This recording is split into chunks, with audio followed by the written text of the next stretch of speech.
Indiana will play Oregon for the second time this season in the semifinals after Oregon just dismantles Texas Tech in the Orange Bowl to begin the New Year's Day games. And I thought this game was going to be a lot closer than it was. I thought this game was going to be a lot more exciting. Not going to lie. I thought Texas Tech had a chance to really run with Oregon. But then again, that five seed seems like to be a really nice spot. They win 23-0. Texas Tech's offense. I mean, this is the worst performance that the offense has ever been. Say all you want about how great Texas Tech's defense has been all season, and they were still good in this game, and they weren't bad. The offense was just so bad they couldn't get anything going. That defense was gassed. Worst time for Texas Tech to pull an egg up here. One, how bad does this look for the Big 12? And two, how bad does this look just for in general about some of these Power 4 schools compared to the Big 10, compared to the SEC, and Texas Tech, who spent a lot of money in the portal to get themselves into this conversation? Yeah, this was an all-time egg laying by Texas Tech. It's too bad because I really thought that they were going to put up a really good fight, and they did not. It just wasn't ever really close in this one, 23-0. And honestly, towards the end of this game, I was starting to, and this is crazy because Texas Tech has not had this all year. All year, it's been like, man, Texas Tech is legit. They can hang with anybody. But in the end of this one, I was like, bro, they look terrible. Like they don't even look competent out there. It looks like they're grasping at straws a little bit. And maybe that's just Oregon and what they're capable of. Maybe we'll find out, when they play Indiana, this could be one of the biggest games of the year. Like this could be just kind of immovable object meets an unstoppable force or whatever it is. Immovable force. Or I don't even know how that phrase goes, but you know what I'm saying. But in as far as Texas Tech goes, yeah, it's not a great look for the Big 12. I'm not going to lie. 2 years in a row now, you get in and you're done. It's not an ideal look for the Big 12. But Miami and what they did, as an ACC team so far is at least redeeming, as far as non-SEC and Big 10 schools having success. But I don't know if I do worry. You texted me right after they lost. I do worry that the Big 12 won't be respected in the way that it probably should be, like next year or the year after that. Teams like, BYU or let's say Iowa State, like some team that nobody is expecting to have a ton of success next year. Let's say they go 11-1 and they lose in the Big 12 championship. Guarantee you they won't be in because the committee will say you let one in, they can't even get anything done. Why would we let in two? Yeah, I think the team that would make the most sense about maybe turning up would be a BYU or maybe even a Houston who's on the up and up. I think that would be the team that you pay attention to. Obviously, Texas Tech, what they've done, they're going to retool, and you can make the argument that they're just one quarterback away from being okay in this mix, because Barron Morton had a bad day, and with all the other spending they've done, and for the record, as much as the spending has happened, Oregon spent even more on their roster. So, let's keep that in consideration. It just sounds different. It's just Texas Tech is showing up to the black tie affair, in jeans and boots. That's why it looks different. They're showing up to the elite party when they're not supposed to be there. And that's why everybody talked about what they did in the portal compared to what some of these other blue bloods in the sport have done. Again, it's not wrong. It's not illegal. If you can do it, you can do it. And that's just how it is. And I don't blame anybody for doing that until there's a complete structure that says you can or cannot do something. On the flip side here, when it comes to Texas Tech, they got to get a new quarterback.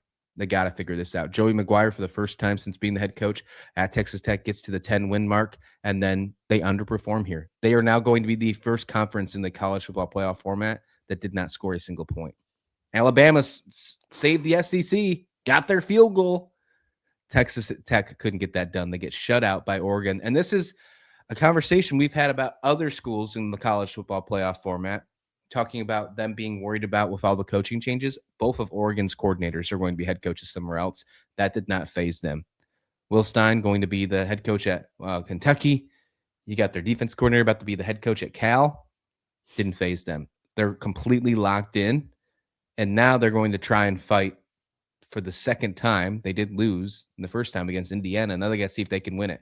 One thing I will say about this, Oregon looked really good. Dante Moore, 234 yards. It looks, when he's healthy, man, he's one of the best quarterbacks in the league. And what they've done has been super impressive. Kenyon Sadiq, he only had 4 receptions for 22 yards. Still, it felt like he was way more important in this game than he actually was, than actually the stats show. Yeah. He is probably one of the most impressive tight ends that I have seen in quite some time, at least since Brock Bowers. It's a different type of tight end, but I think that's the best tight end I've seen since Brock Bowers. I know it's only been a couple years ago, but that's probably my best comparison here. It's What high about praise. this? What about this here? It's hard to beat teams twice in one season. Hmm. Oregon lost to Indiana 30-20 in the regular season. Can they continue on this stretch of being the 5 seed and upset Indiana? Do you see that as a possibility? I'm not going to say no, actually. I'm not going to sit here and like try to convince myself. I think this is pretty close to a 50-50. Fernando Mendoza, I believe, mentioned this after their win. He was like, "Oh, I just found out Oregon won. I've been so locked in on this game, but hey, it's tough to beat a team twice." That was like the first thing that he said when talking about Class act. this Yeah. matchup. Yeah, phenomenal press giver as far as like post games. But no, he mentioned that right away, and I think he's exactly right. This is going to be a tough matchup for Indiana. Oregon knows what they did last time. They can get better. Or look at Ole Miss and Georgia. Like, what do they need to get better at? And a couple of those things they did better. A couple of those things, they didn't. Turnover margin wasn't ideal, but that was something that I think every Oregon fan kind of was excited for, was the chance to take Indiana on yet again at this 5 seed spot. You have obviously a tough team at Texas Tech, but you also got the JMU kind of warm up game in there to get ready for this matchup. And this is going to be one of the best ones to be like, just looking at these two matchups. These are both incredible games.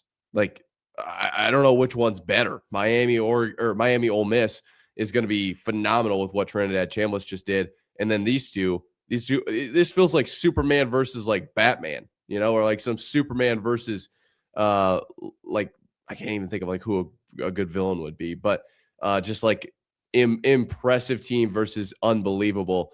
So that's gonna be one that I can't miss. But I did want to bring up really quickly, because we're talking about Texas Tech and how embarrassing they are to the Big 12 a little bit right now. The fact that JMU put 34 points on Oregon. Yeah. I'm not going to sit here and like bang the drum, but like, hey, maybe it wasn't actually as bad as we thought.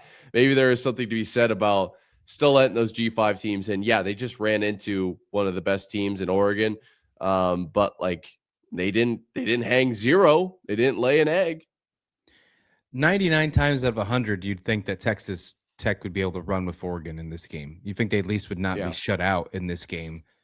This was the first time ever since Joey McGuire has been the head coach at Texas Tech that they were shut out in a half.